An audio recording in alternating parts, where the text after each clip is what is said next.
오늘 함께 볼 말씀은 구약성경 541페이지 열왕기상 15장 1절로 5절까지 말씀입니다. 다 찾으신 줄 알고 저부터 한 절씩 교독하겠습니다. 1절입니다. 느바스의 아들 여로보암 왕 18째 해 아비암이 유다 왕이 되고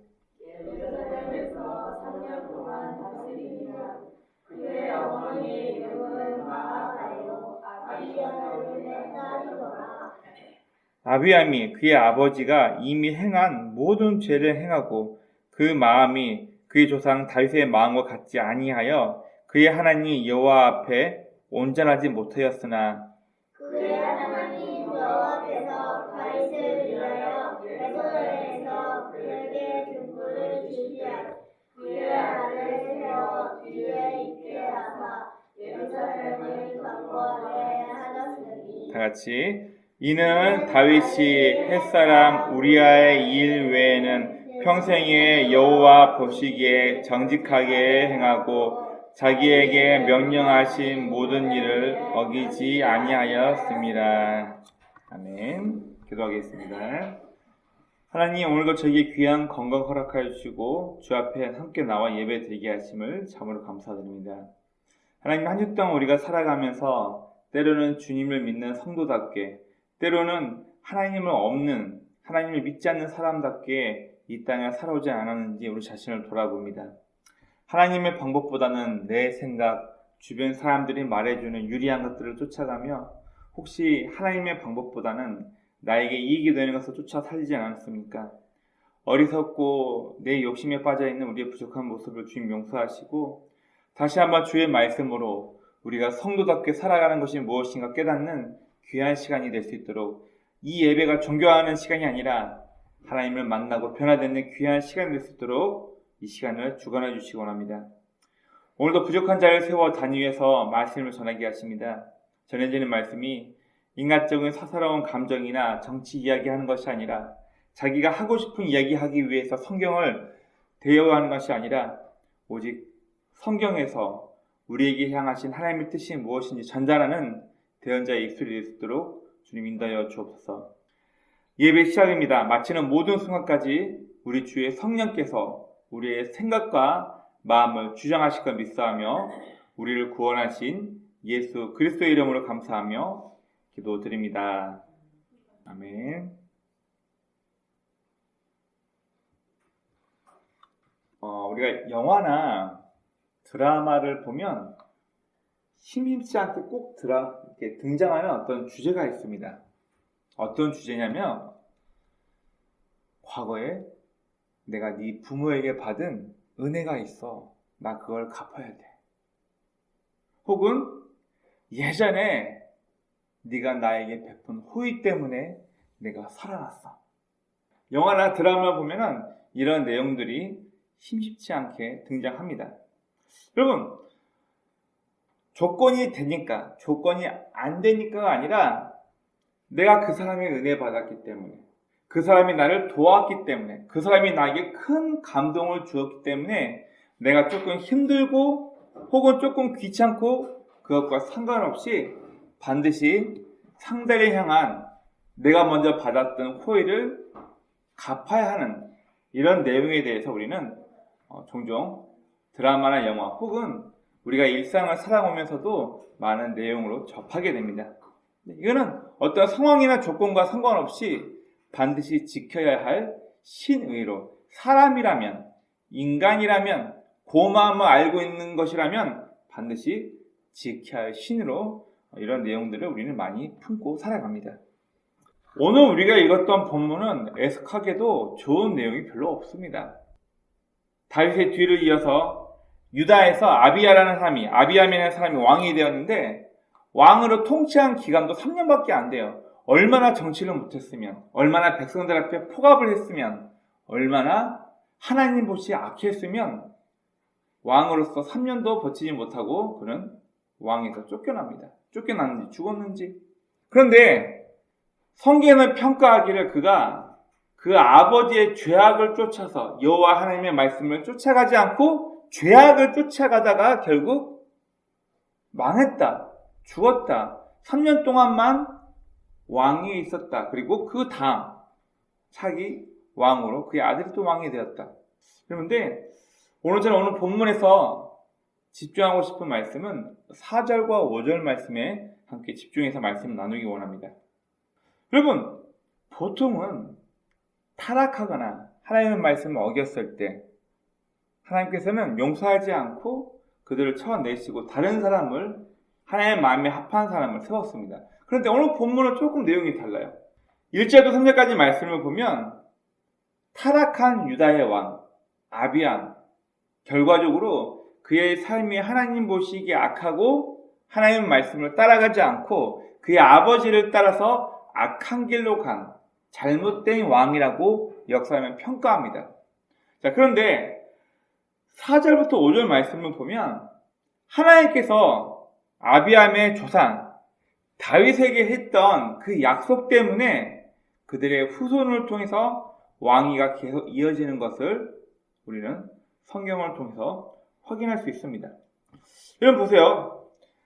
이제 열왕기 역대기를 쭉 보면은 북이스라엘은 신하가 왕을 죽여버리고 혹은 누군가가 나는 저 왕이 마음에 안 드니까 저 왕의 아들부터 모든 대를 다 끊어버리고 내가 쿠데타를 일으켜 하지 해가지고 북이스라엘은 계속해서 쿠데타에 의해서 신하가 혹은 다른 사람이 왕의 가장을 다 몰아내고 죽여버리고 쿠데타를 성공해서 왕을 얻은 케이스라면은 남유다는 다윗의 후손이 계속해서 왕위로 이어집니다. 여러분, 오늘 본문에서는 그 이유가 다윗을 향한 하나님의 약속을 계속해서 이루겠다는 하나님의 약속을 대한, 어떻게 보면 다윗을 통해서 우리가 알고 있는 메시아 예수 그리스도가 탄생해야 되기 때문에 다윗의 후손을 통해서 왕이 끊이지 않겠다는 하나님의 약속을 하나님 스스로가 지켜가고 있는 것이 바로 오늘 본문의 그 처음 내용입니다. 그러면 오늘 본문에서는 하나님께서 특히 성경에서 이 다윗을 뭐라고 평가하느냐? 우리 잠깐 성경 한번 보겠습니다. 자, 4절 5절 말씀을 보면 여호와 하나님께서 다윗을 위하여 예루살렘에 등불이 꺼지지 않게끔, 즉 왕위가 계속되게끔 다윗의 후손을 통해서 왕이 계속 이어지게끔 하나님께서 만드셨다고 얘기하고 있습니다. 그리고 5절 말씀에 집중하시기 바랍니다. 5절만 다 같이 읽습니다. 시작. 이는 다윗이 햇사람 우리아의 일 외에는 평생에 여호와 보시기에 정직하게 행하고 자기에게 명령하신 모든 일을 어기지 아니하셨습니다. 자, 그럼 여러분, 이 부분 한번 생각해 봅시다. 정말 다윗이 모든 신앙인들이 본받고 따라가야 할 슈퍼스타이기 때문에, 우러러 봐야 할 사람이기 때문에 그를 신앙의 대표로 하나님이 세워놓으셨기 때문에 자기 부하의 아내를 취한 밧세바 사건 말고 다윗이 죄를 짓지 않았기 때문에 이렇게 성경을 표현한 걸까요? 아니요. 여러분, 성경에는 명확하게 나와 있지 않지만 다윗이 이 일 말고도 많은 범죄를 저질렀을 거예요. 그가 분을 내건 화를 내건. 우리가 잘 알고 있는 한 가지로 다윗은 자기 권력을, 군사를 증가하기 위해서 히타이트, 지금의 터키죠. 이 터키 지역은 농사라도 뭘 할 수 없고, 그렇다고 어업을 해서 뭘 할 수 있는 것도 아니고, 철광석을 잘 재련해 가지고 할 수 있는 아무런 기술력도 없다 보니까 지금의 터키, 옛날에 히타이트 사람들은 오로지 산적 역할을 했던 거예요. 산적. 우리가 알고 있는 기원전 1000년에 나왔던 전쟁, 트로이 전쟁이 있었죠. 자, 트로이 전쟁은 이제 학자들이 어떻게 얘기하냐면 그리스 해적들과 트로이 산적들이 붙어가지고 싸운 싸움을 트로이 목마, 우리가 알고 있는 그 싸움으로 얘기를 하고 있습니다. 그만큼 그 당시 히타이트 사람들은 자기 힘으로 농사 짓거나 어업을 해서 생계를 유지할 수 있는 나라가 아니에요. 굉장히 척박한 나라였기 때문에 이 히타이트 사람들 주로 뭘 했냐? 산적. 우리가 알고 있는 왕의 대로, 그리고 해안 고속도로로 무역을 향한 무역로가 개척되고 난 이후에 그쪽으로 무역 상품이 오고 가면 산적질을 해서 그들을 죽이고 빼앗아서 그쪽으로 왕래하는 무역 상인들을 빼앗아서 그걸로 먹고 자고 했던, 그걸로 생계를 유지했던, 어떻게 보면 불쌍한 사람들이 그 당시 히타이트 사람이에요. 역사를 보면 갈대아 우르 3세가 해양 고속도로를 만들고 이 사람이 지혜롭게 어떻게 이 해양 고속도로를 경계하냐면은 산적이었던 히타이트 사람들에게 자리를 주는 거예요. 용병을 고용합니다. 니네 먹을 거 없으니까 자꾸 산적질하지, 그거 하지 마. 우르왕 3세가 뭘 하냐면은 히타이트 사람들 대거 이 해양 고속도로를 지키는 정찰병으로 그들을 용병으로 사옵니다. 그리고 나서 이 해양 고속도로가 점점 많은 무역의 양들이 늘어나게 됩니다. 여러분 생각해 보세요. 산적이었던 그들을 이 해양 고속도로를 지키는 군인으로 모집해서 용병으로 사와가지고 세워놨어요. 그러면 잘 지킬까요? 못 지킬까요? 잘 지킵니다. 잘 지켜요. 여러분, 그래서 우르 3세 때 만들어 놓은 해양 고속도로, 쉽게 얘기하면은 이집트부터 북쪽 위로 그리고 그리스까지 무역로가 확보되고 그 무역로가 오늘날까지도 계속해서 유지가 되는 것입니다. 여러분, 다윗이 왕권광을 하기 위해서 가장 못한 일 중에 하나가 뭐냐면 바로 용병을 많이 사는 거예요. 제가 한번 같이 말씀 나누었지만 그 당시에 각 지파별 인구를 한번 잘 생각해 보시기 바랍니다. 여호수아 이후에 보면 하나님께서 이집트에서 이스라엘 백성들을 출급하고 난 이후에 그들의 숫자를 셉니다. 20세 이상으로 군인으로 지원할 수 있는 사람의 숫자를 세어보니까 60만 명이 넘어요. 그 중에 가장 큰 지파였던 에브라임 지파 사람들이 몇만 명이고 유다 지파 사람이 몇만 명인지를 세어봅니다. 보통 그때 7만에서 8만 명 정도가 됩니다. 그런데 다윗이 왕이 되고 나서 다윗이 내 군사력이 얼마나 되나 한번 볼까 하고 유압을 시켜서 사람들의 군사로 나가야 될 사람의 숫자를 세봐라요. 몇 명이 된 줄 아십니까? 7만 명이 18만 명이 됩니다. 역사학자들이 연구를 하는 거예요. 모든 사람이 10명씩 애를 낳는다고 했을 때 그 기간 동안 18만 명의 사람이 될 수 있을까? 불가능하다고 찍습니다. 그러면 어떻게 다윗이 자기 군인의 숫자를 셀 때 18만 명의 사람이 될까요? 학자들은 얘기합니다. 이건 100% 용병이다. 다윗이 돈 주고 용병을 사왔기 때문에 유다 사람들이 그것도 군인으로 짓게 된 사람만 18만 명이 넘었다고 얘기를 해요. 우리가 알고 있는 다윗의 실수가 또 하나 나옵니다. 내 군사가 몇 명인지 세어봐라. 여러분, 이 사건 때문에 어떻게 되죠? 하루아침에 몇만 명의 군인이 역병으로 죽음을 당하고 다윗이 회개하면서 아라우나의 타작마당을 돈 주고 사서 그곳에서 하나님 앞에 제사드렸더니 천사가 역병으로 군인들을 치는 걸 멈췄더라. 성경에 이렇게 기록하고 있습니다. 다윗이 죄를 짓지 않아서가 아니에요. 성경 보면 특별히 열왕기와 역대기는 이걸 기록한 사람의 역사관이 약간씩 다릅니다. 그 사관이 들어있기 때문에 무엇을 중심으로 썼다는 얘기가 다르다는 거예요. 여러분, 예를 들어서 제가 제 아들에 대해서 이야기할 때 제 아들이 저한테 실수한 거, 친구한테 잘못한 거, 엄마한테 대든 거, 그걸 다 끄집어내가지고 제 아들의 이야기를 남한테 할까요? 안 해요. 그런 건 다 일단 제껴놓고 우리 아들은 잘생겼어요. 우리 아들은 엔트리를 잘해요. 이번에 상도 받았어요. 여러분, 마찬가지로 성경을 읽을 사람들에게 자신의 내용, 자신의 생각을 어필하기 위해서 사관을 가지고 성경을 기록했단 말이에요.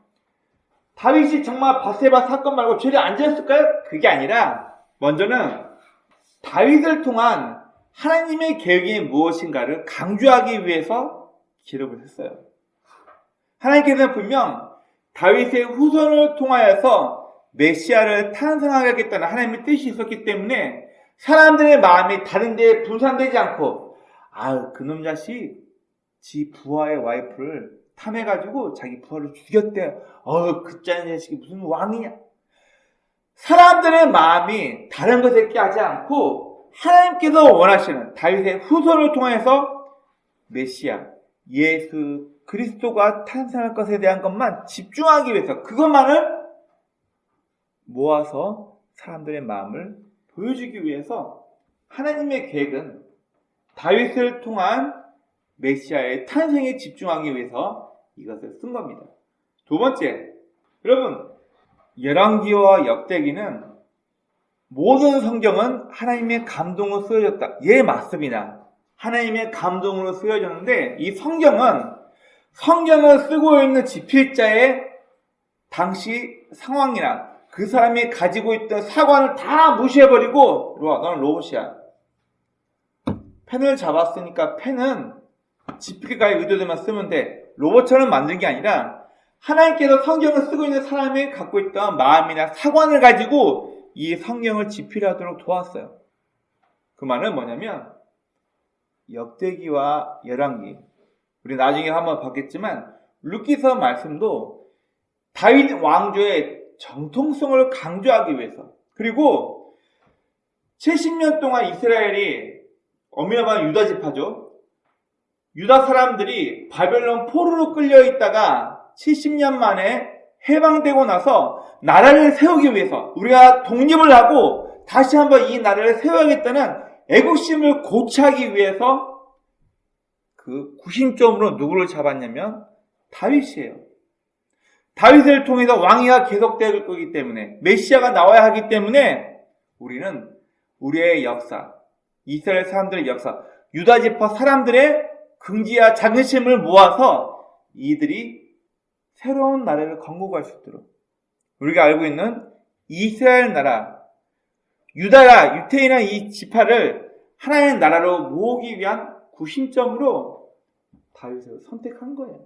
즉 나라의 정통성을 강조한 사관으로서 다윗은 밧세바 사건 외에는 죄진 게 없다라고 그들은 이야기합니다.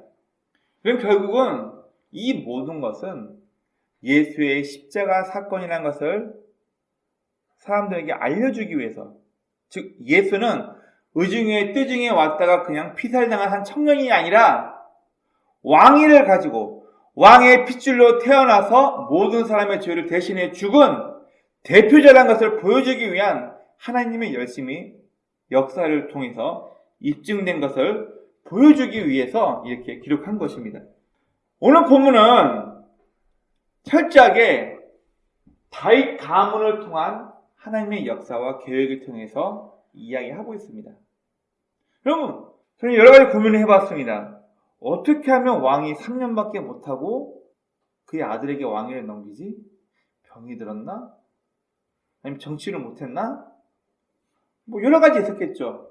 여러분, 오늘 본문에서 아비암은 하나님의 말씀을 지키지 않고 그의 아버지를 따라서 악하게 통치하다가 3년만 왕하고 그의 아들에게 왕위를 물려줄 수밖에 없었던 악한 왕으로, 수명이 짧은 왕으로 이야기하고 있습니다.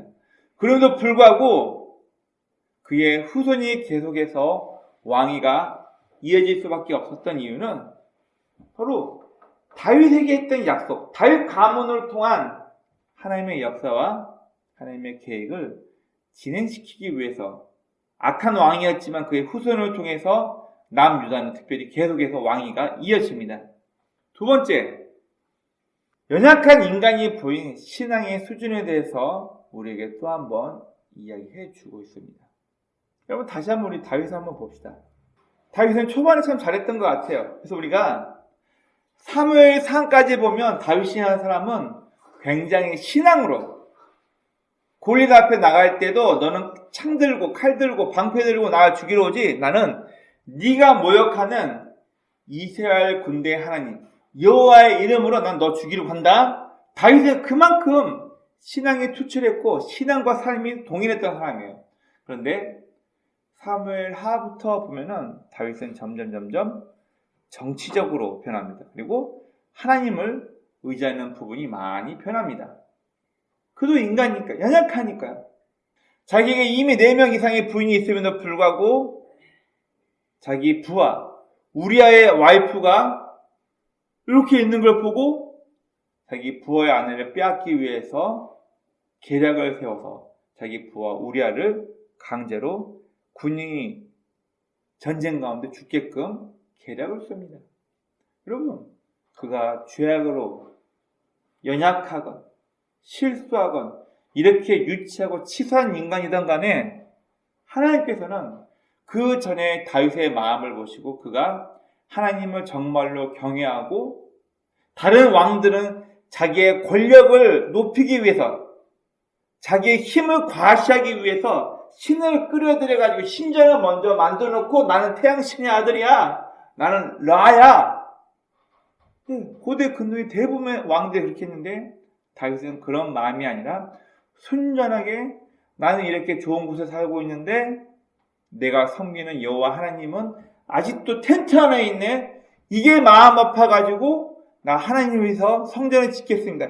이 마음 하나가 하나님을 감동케 해서 하나님은 다윗에게 약속하십니다. 너의 후손을 통해서 왕위가 끊어지지 않을 것이다. 너의 후손을 통해서 메시아가 탄생할 것이다. 이 이야기를 하나님께 약속을 하십니다. 여러분, 일반적으로 약속은 쌍방간의 계약이에요. 어느 한쪽이 약속을 어겨버리면 약속이라는 개념 자체는 이미 깨져버립니다. 여러분, 다윗은 이미 나이가 되어서 죽은 사람임에도 불구하고 그의 후손이 죄짓고 잘못하고 이것과 상관없이 오로지 하나님의 열심과 하나님의 노력으로 이 약속은 계속해서 유지가 됩니다. 연약한 인간의 어떠한 것 상관없이 하나님이 이 약속을 이루어가고 있다는 것을 말해줍니다. 후대에 전해질 나라의 정통성과 애국심을 고취할 사관으로서 이 성경 말씀이 중요한 겁니다. 여러분, 역대기에서는 솔로몬의 성전을 굉장히 강조합니다. 왜 강조할까요? 독립하기 위해서. 나라가 포로로 끌려갔다가 귀환하고 난 이후에 이 나라를 하나로, 백성들을 하나로 모으기 위한 그 시점이 뭐냐면은 우리는 다윗의 후손이다. 다윗의 후손을 통하여서 이 세계를 통치할 메시아가 나올 것이다. 가장 중요한 성전, 솔로몬이 만드는 이 성전을 통하여서 우리나라는 회복될 것이다. 여러분, 이게 이스라엘의 나라 국가가 아닙니다. 지금 중동에서 계속 전쟁이 일어나고 있죠? 왜 그 전쟁이 멈추지 않나요? 포로로 끌려갔다가 70년 동안 빈 땅에서 팔레스타인 사람들이 자기의 모든 정착해서 살고 있는데 갑자기 자기 독립했다고 니네 다 나가. 죽이고 땅 빼앗고 이러면서 이스라엘 사람들이 거기에 들어오니까 팔레스타인 입장에서는 이스라엘 사람들은 죽여야 할 원수예요. 이스라엘 사람 입장에서는 우리는 신의 이름으로 이 땅을 되찾아야 돼. 우리는 선택받은 민족이야. 우리는 솔로몬 이후 다윗의 후손으로 메시아가 전 세계를 통치할 위대한 지도자가 나올 나라이기 때문에 우리나라는 니네 같은 팔레스타인 가만 냅두지 않을 거야. 여러분, 이런 종교적인 사상을 가지고 싸우기 때문에 지금 하마스와 이스라엘의 싸움은 그 누구도 말릴 수 없고 그 누구도 개입할 수 없는 겁니다. 결국 오늘 본문은 인간의 어떠한 것과 상관없이 하나님과 사람을 통해서 진행될 하나님의 역사에 대해서 이야기해 주고 있는 것입니다. 그럼 우리는 반드시 성경을 읽을 때 꼭 기억해야 할 하나님께서 사용하셨던 하나님의 계획이 무엇인가를 우리는 반드시 성경을 통해서 볼 수 있어야 합니다. 그럼 그것은 우리 기독교의 세계관을 우리 모두가 알고 있어야 됩니다. 여러분, 기독교의 세계관은 하나님의 창조가 있었습니다. 이 땅과 인간에 대한 창조. 그러나 인류 역사는 아담과 하와 때 이미 타락으로 시작하게 됩니다. 하나님을 멀리 떠나서 내 생각, 내 욕심으로 이 타락한 인간을 구속하기 위해서, 구원하기 위해서 하나님께서 역사를 어떻게 만들어 가시는가. 바로 기독교는 하나님의 창조가 있었고 인간의 타락한 인간을 구속하기 위한 하나님의 방법, 십자가에 대해서 이야기를 하고 있는 세계관입니다. 그래서 만약 배멸구, 여러분 그냥 외워버리세요. 배도 배척한다. 그리고 반드시 멸망이 있어야 된다. 그리고 구원이 온다. 이렇게 가르치면 100% 이단 신천지입니다. 신천지는 다 거짓말하면서 나는 유명 해외 대학교로 나온 목사다, 선교사다, 우리 성경 공부하자, 배도 멸망 구원을 얘기하면 100% 신천지입니다. 몰래 성경 공부하는 거 굉장히 위험합니다. 알리지 마라. 이번에 해외에서 유명한 목사님 오셨어. 아주 용한 목사님 오셨어. 유명한 학위를 가지고 온 선교사님 한 명 계셔. 100% 신천지입니다. 교회는 절대 그렇게 하지 않습니다. 자, 우리가 기억해야 할 역사적으로 증명된 하나님의 열심은 무엇이냐면 먼저 이 세 가지 관점에서 보시기 바랍니다. 하나님께서 창조를 하셨고 아담의 타락을 바로잡기 위한 하나님의 열심이 역사를 통해서 시작됩니다. 자, 우리 시대별로 구분을 한번 해봅시다. 처음은 족장시대예요. 아브라함의 하나님, 이삭의 하나님, 야곱의 하나님. 족장을 대표한 족장을 세워서 그 족장들을 통해서 하나님이 어떤 분인가 보여주시고 이 족장들이 인생이 험악한 인생을 살면서 깨닫고 깨지고 깨달으면서 하나님이 어떤 분인가를 알게 하셨던 시대, 족장 시대라고 합니다. 자, 그리고 이제는 족장이냐, 애굽이라는 나라에서 수많은 이스라엘 민족들을 생기게 하시고 그 민족들에게 율법을 주셔서 모세라는 사람을 통해서 출애굽하게 해서 이제는 족장이 아니라 그들의 후손이 나라가 되게 만듭니다. 출애굽 시대. 그리고 이들은 애굽을 탈출해서 조상에게 주었던 아브라함에게 주겠다는 그 약속의 땅 가나안으로 들어와서 가나안 땅에서 그들은 하나님을 믿고 섬기면서 살아가게 됩니다. 하나님은 족장 시대, 출애굽 시대, 가나안 시대, 그리고 사사. 여러분 이 잘못된 해석을 믿지 마십시오. 사사 시대 영어로 보면 저지먼트라고 되어 있어요. 심판관이에요? 재판관이에요? 여러분 히브리 원어를 잘 보지 않으면 잘못된 해석이라는 것을 알 수 있습니다. 재판관이 아니에요. 사사라는 말은 히브리 원어로 해결사라는 뜻입니다. 해결사. 즉 해결사를 통해서 하나님의 통치가 있던 시대. 그리고 왕정시대. 왕을 통해서, 왕을 대표한 그의 신앙을 통해서 나라를 이끌어가는 왕정시대. 그리고 왕을 통해서도 하나님의 시대가 되지 않고 계속 타락한 인류를, 타락한 이스라엘 백성들을 징계하면서 포로로 가죠. 포로 시대. 그리고 70년 만에 포로에서 귀환한 이후 예수님 시대까지. 예수님 이후 지금은 교회 시대를 맞이하고 있는 것입니다. 이토록 하나님께서는 족장부터 교회 시대까지 하나님의 역사를 계속해서 진행시키고 있는 것입니다. 그럼 이 말은 인간이 잘나고 못나고, 인간이 선하게 살았건, 인간이 잘못된 악한 방향을 살았건, 인간의 어떤 것과 상관없이 하나님께서 이 일을 진행시키고 있다는 것을 보여주고 있는 내용입니다. 그럼 생각해 봅시다. Divine, 알 수 없는 신의 섭리, Providence, 인간이 알 수 없는 신의 계획. 이건 우리는 몰라요. 하나님의 섭리 속에서 중요한 건 나는 어떤 사람인가? 여러분들 지금 어떤 사람이세요? 남들이 너는 몸값이 얼마야? 야, 너는 능력이 이런 사람이야? 여러분, 그거 말고 하나님께서 여러분을 보시기에 여러분들은 어떤 사람입니까? 토트넘 감독 입장에서 손흥민은 누구예요? 최고 영웅이라는 얘기예요. 저는 한편으로 그런 생각이 들었습니다. 토트넘 감독에게 손흥민은 너무나 귀한 자식이고 경기를 승리로 이끌 영웅이에요. 나는 하나님 앞에 어떤 사람입니까?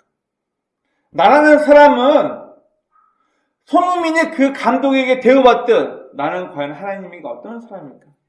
여러분들은 지금 하나님께서 저와 여러분을 보실 때 나라는 사람은 어떤 사람입니까? 하나님을 통해서, 교회를 통해서, 신앙을 통해서 자기 이익만, 혜택만 받기 원하는 종교인이십니까? 아니면 다윗처럼 실수가 많고 연약한 인간이지만 하나님께서 기약하실 만한 신앙인이십니까?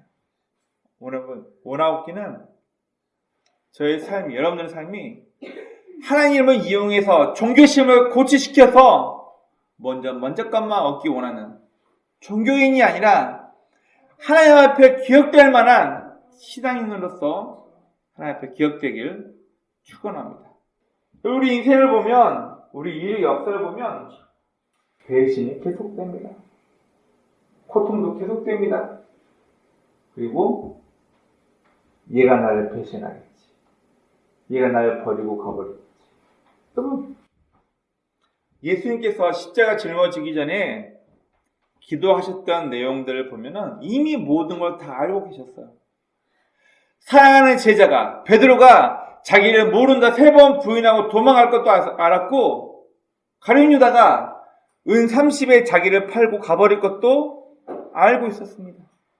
자신이 로마 군병에 끌려가서 십자가라는 사형틀에 못 박혀 죽임당할 때 자기 제자들이 다 무서워서 벌벌 떨며 흩어질 것을 다 알고 있었습니다. 요세푸스의 역사기를 보면은 예수님께서 어떤 동네에 이동하실 때 수백의 수천의 군중이 예수님 인기를 타고 예수님을 쫓아다녔다고 생각합니다. 그렇게 얘기를 해요. 그런데 예수님께서 돌아가실 때는 여자들 외에는 다 예수님을 외면하고 도망갔다고 성경은 얘기하고 있습니다. 그럼 하나님께서는 이 모든 것들을 다 알고 계셨어요. 예수님은 자기 제자들이 어떻게 자신을 배신할 것이며 내가 십자가에서 죽는들 무슨 의미가 있냐 이미 다 알고 계셨어요. 그럼 달리 한번 생각을 해볼까요? 구약 성경을 보면 하나님께서 모세에게 십계명을 주시고 신명기서 말씀을 보면 모세가 마지막 고별 설교를 합니다.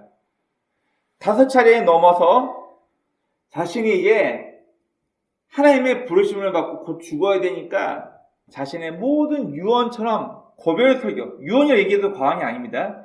이스라엘 백성을 향한 리더로서 그들에게 하고 싶은 마지막 고별 설교를 하는 부분이 바로 신명기서 말씀이거든요. 신명기서 말씀을 보면 모세의 감정이 어땠을지를 우리는 짐작해 볼 수 있는 구절이 있습니다.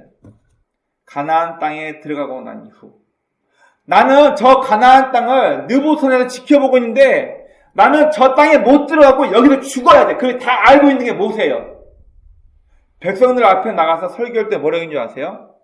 너가 이 가나안 땅에 들어가서 음란하게 하나님 말고 음란하듯 다른 신을 섬기며 타락할 것을 하나님은 다 알고 계시다. 모세도 그걸 알고 있다는 거예요.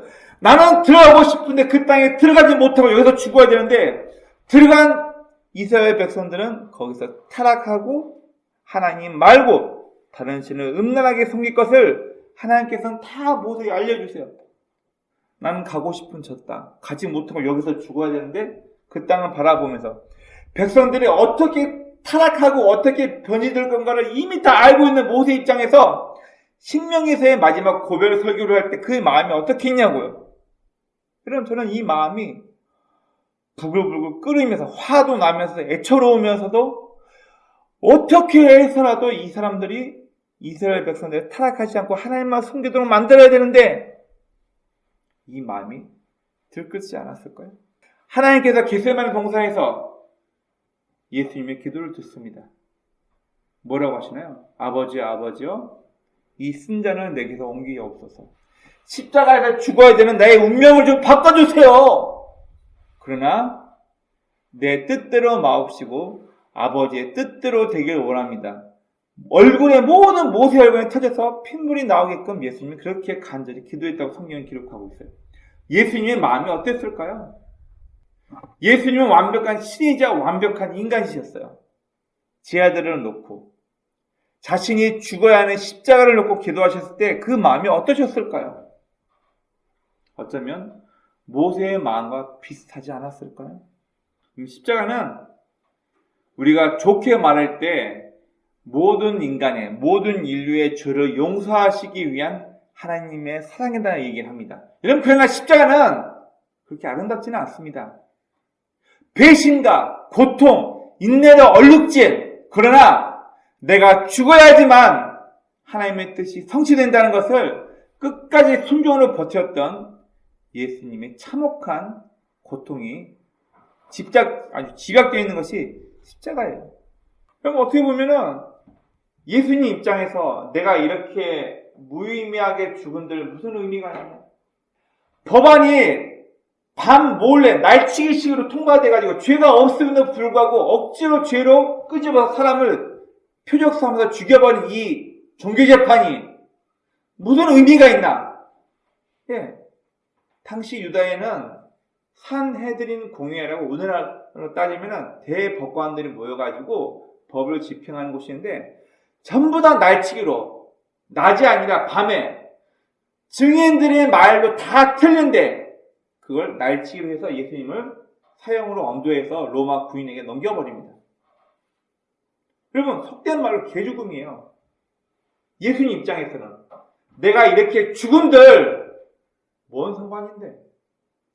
어차피 내가 죽고 난 이후에 곳곳에 나의 뜻을 기리는 교회가 많이 생길 건데 다 종교가 예수님을 이용해요.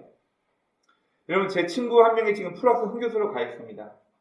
유럽은 기독교를 나라의 건국 이념으로 잡고 세운 나라가 유럽이에요. 프랑스에 선교소 가 있는 제 친구 무슨 얘기하는 줄 아십니까? 이 나라는 더 이상 기독교 국가가 아니다. 기독교 문화만 살아있는 인간이 사는 집단이지 예수도 없고 십자가도 없고 하나님도 없는 나라가 유럽이라고 얘기를 해버립니다. 시작은 유럽이라는 나라 자체가 십자가를 통해서 세워진 나라가 기독교를 국가관으로 세운 나라가 유럽이거든요. 유럽의 모든 나라가 더 이상 기독교가 아니라 종교화된 문화만 있을 뿐 다시 전도해야 할 불쌍한 나라라. 예. 현지에 성교도 가는 제 친구가 그 얘기를 했습니다. 십자가는 이제 더 이상 신앙의 대상이 아니라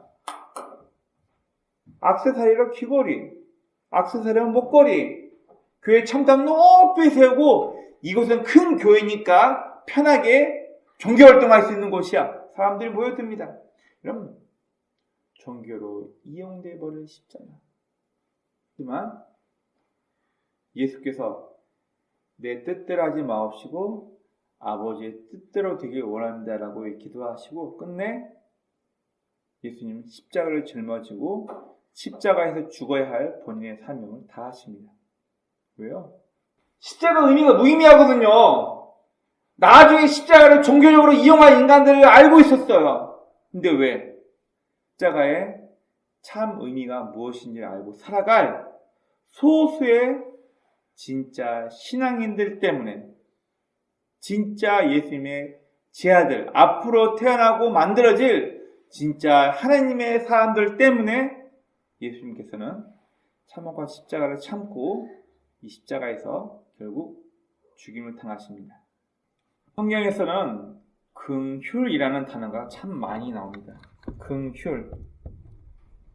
여러분, 긍휼이라는 말을 히브리 원어로 보면은 여자가 자기 뱃속의 아이를 품는 마음을 긍휼이라고 얘기를 합니다.